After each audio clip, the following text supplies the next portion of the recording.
दोस्तों कैसे हो आप लोग। तो दोस्तों मैं आप सभी का स्वागत करता आपके अपने प्रतियोगी 11th एंड 12th अकेडमी पे।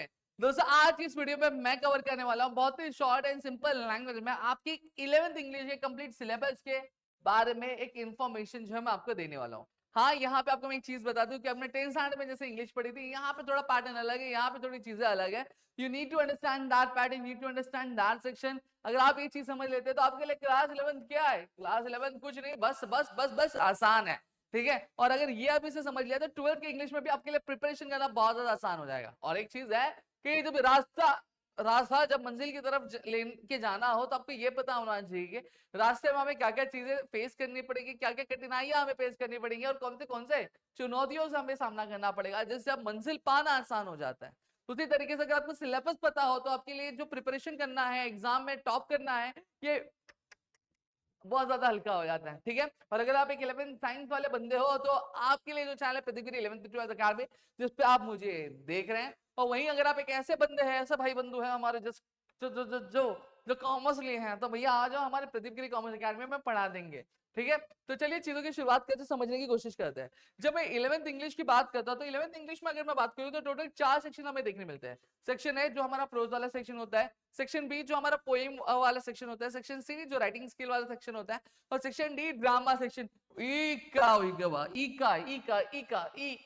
का है। अबे जल्दी बोल, कल सुबह पनवेल निकलना है। ये अगर मैं बात करूं तो ये हमारा ड्रामा सेक्शन है। ये कुछ नया है या कुछ अलग है? हाँ जी दोस्तों, जी हाँ दोस्तों, हाँ। ये ड्रामा सेक्शन जो है आपको 11th में, 12th में आपको नॉवल सेक्शन होता है। और मैं बता दूं 11th 12th में जो बच्चे होते हैं, हमारे प्यारे प्यारे नन्हे मुन्ने क्यूटी क्यूटी बच्चे होते हैं, उनके लिए जो सबसे ज्यादा जो नाइटमेयर होता है, जो डर लगता है इंग्लिश में, वो इस सेक्शन से लगता है, ड्रामा सेक्शन से लगता है, वो इस सेक्शन से लगता है, नॉवल सेक्शन से लगता है। तो सर इसके बारे में भी पढ़ाओगे? इसके बारे में भी पढ़ाऊंगा, सारी चीजें बताऊंगा, एंड तक जरूर देखना। सबसे पहले जब प्रो सेक्शन की बात करूं तो टोटल जो चैप्टर्स है वो आपको टोटल 6 चैप्टर्स है। पहला 1.1 बीइंग नेबरली, फिर है ऑन टू द समिट, फिर उसके बाद 1. The call of the soil, फिर 1.4 पिलर्स ऑफ डेमोक्रेसी, फिर मिस्टर एडिस, फिर 1.6 टाइगर हिल्स। ये आपका कंप्लीटली प्रो सेक्शन है। टोटल सिर्फ 6 ही चैप्टर है। हाँ, 12th में 8 चैप्टर पढ़ने पड़ेंगे, लेकिन अभी के लिए 6 चैप्टर आपको पढ़ना है। फिर उसके बाद क्या पोएम सेक्शन है।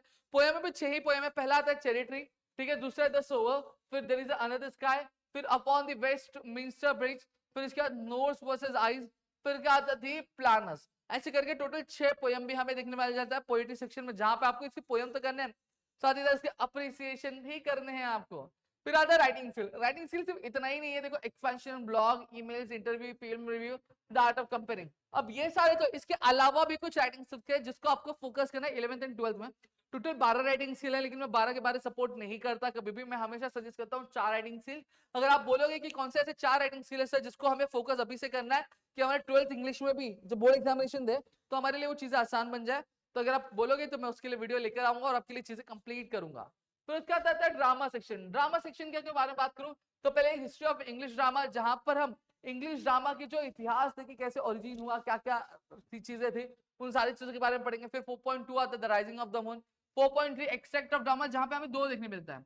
पहला आता है अ मिडसमर नाइट्स ड्रीम और दूसरा आता है an enemy of the people. ये सारे जो नॉवेल्स होते हैं वो कितने मार्क्स का वेटेज रखते हैं? 4-4 मार्क्स का वेटेज रखते हैं। जो टोटल 16 मार्क्स का वेटेज जो ड्रामा सेक्शन रखता है, 16 मार्क्स का जो वेटेज होता है वो राइटिंग स्किल्स सेक्शन रखता है। ठीक है, तो ऐसे करके पूरा जो मार्क्स का बाइफिकेशन हमें यहाँ पे देखने मिलता है। तो मेरे ख्याल से यहाँ पे पूरी चीजें मैंने बता दी। लेकिन अगर आप चाहते हैं कि मैं आपके लिए लेक्चर वीडियोस लेकर आऊं, ठीक है, मैं आपके लिए चीजें लेकर आऊं, ठीक है, आप चाहते हो कि ये सारा जो पूरा का पूरा सिलेबस में फ्रेश वीडियोस आपके लिए बना के कंप्लीट करूं, तो प्लीज मुझे कमेंट सेक्शन में कमेंट करके जरूर बता देना, ताकि ऐसे मैं कई सारे वीडियोस आपके लिए लेकर आ सकूं, कई सारी चीजें मैं आपके लेकर आ सकूं, ताकि आपका जो प्रिपरेशन है 11th इंग्लिश का बहुत ही स्मूथ तरीके से चल सके। और 12th की चीजें तो हमने कई सारी चीजें हमारे चैनल पे अपलोड ही की है, लेकिन अगर आप उस टाइप पे भी बोलेंगे तो हम लेकर हाजिर होंगे। तो मिलते हैं हमारी अगली वीडियो में, तब तक के लिए घर पे रहो सुरक्षित, अपना ध्यान रखना दोस्तों। जय हिंद दोस्तों।